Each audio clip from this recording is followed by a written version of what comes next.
Passons à la question C. Quels sont les deux composants d'une solution?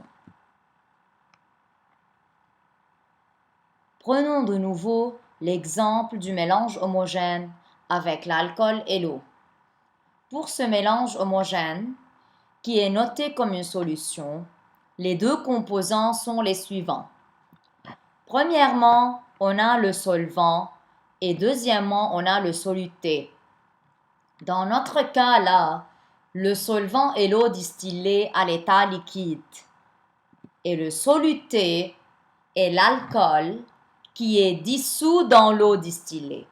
Donc, toujours dans une solution, on va voir que le soluté est dissous dans le solvant.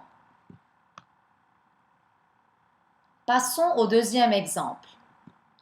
Pour ce même mélange homogène, le solvant dans ce nouveau cas est l'eau distillée, alors que le soluté, c'est le sirop de fraise. Donc, on peut dire que le sirop de fraise est dissous dans l'eau distillée, car toujours le soluté est dissous dans le solvant.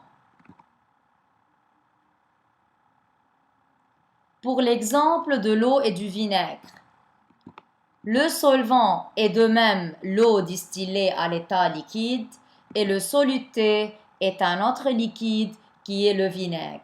Donc on peut dire que le vinaigre est dissous dans l'eau distillée. Pour l'eau minérale, le solvant est l'eau distillée alors que le soluté, ce sont les sels minéraux.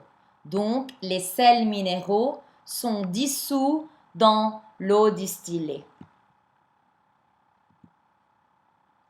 Pour l'eau minérale gazeuse, qui est un mélange d'un liquide avec du gaz, le solvant est aussi l'eau distillée à l'état liquide, alors que le soluté, c'est le gaz, donc le gaz est dissous dans l'eau distillée. La question D. Écrire la définition d'une solution. Alors, comme conclusion, une solution est un mélange homogène de deux choses. D'un solvant qui est dans nos cas un liquide et d'un soluté qui peut être soit un solide, soit un liquide, soit un gaz.